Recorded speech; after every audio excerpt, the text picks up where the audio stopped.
interesting games. Mike goes to Iowa City Saturday. Yeah, it's exciting. Better him than you? Oh, I don't.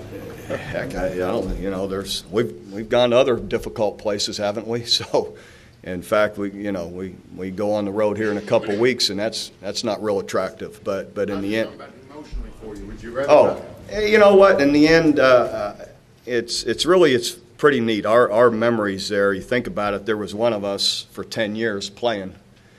I remember my mother, maybe in year 9 or 10, was sitting in the stand. She told me this after with my dad, and a lady, I don't know if Michigan or Michigan State, says to her husband, she said, "Is that 41 ever going to leave? He's been here forever, you know." And you look, your body types are similar, and all you're playing is the same position. So we have great memories. My mother's really looking forward to going back. I think my sisters are going, and some more Youngstown people, because they used to trek out there. Not every game, but a lot of them. And they'd drive all night after my dad's game Friday night, drive 10 hours and get there in the morning and enjoy everything through Saturday, and Sunday morning get back in the car and drive 10 hours back.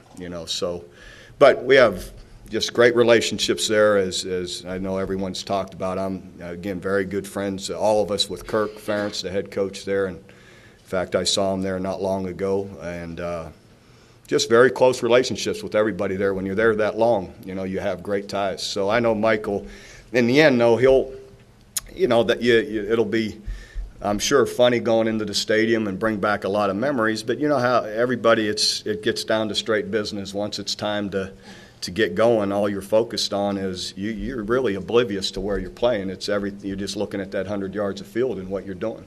Do you think that he'll find it funny being on the other side of the pink locker room this year? Oh, definitely.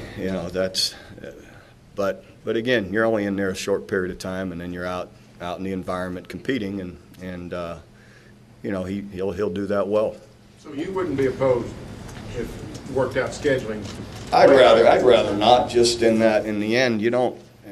As I said, people say, "Well, play Arizona." Why? Somebody's got to lose. Same with Iowa, or people you're good friends with.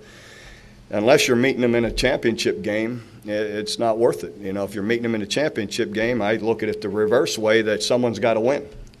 I remember down when Miami won the national championship, my brother Mark was there, and at the same time we were 2 or 3 in the country, and everyone was counting down the end of the year that maybe we would match up, and in the end that would have been good, because one of us got to win if you're in a championship game. But if you're not, then I don't see a lot of purpose in it.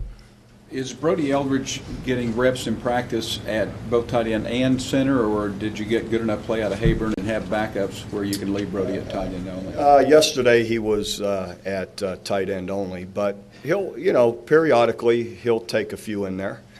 But as does Stephen Good, as does Trent Williams. Those guys, it doesn't hurt them to be able to handle it as well. So you get a series or a couple series in practice here and there of working a different guy in there.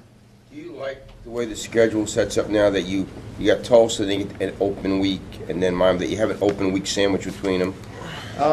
Sure, but and anymore, there's you're going to have these stretches where that open week's going to come. It's all you're getting. The way the schedule's set. So I guess it's fine. I don't much really care.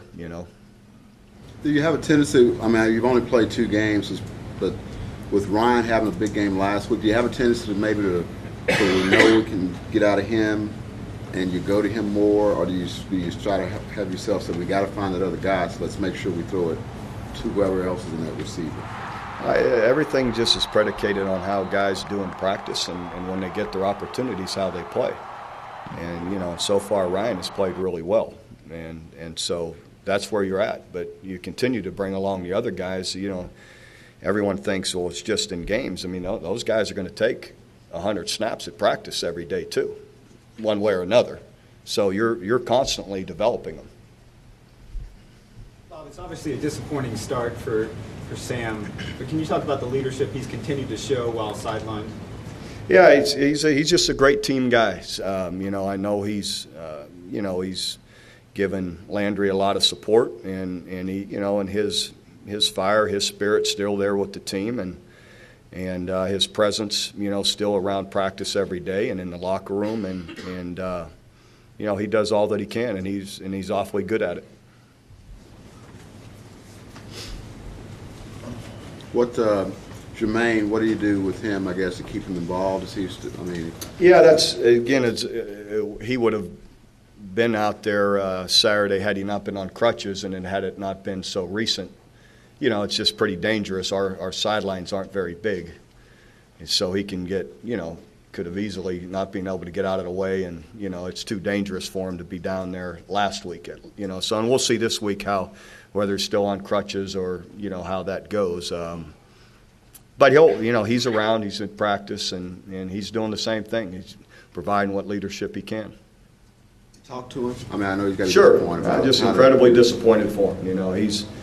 I'd take 100 of him every, I guess who wouldn't, but you're thinking of it just physically, but I'm looking at it as he's just a great worker, great attitude guy. Also, like I said, of Sam, just a great team guy, and he's a great presence in the locker room just because of all those qualities. So yeah, you just feel for him, but it'll pass, and he's got to look to the future now. Update on Mike Balling's status yet? No. No. Is he just in limbo? Is he practicing? He's practicing, and we're keep tuning him up, get him a few series here and there, keep his head in it. So we'll just see. Okay.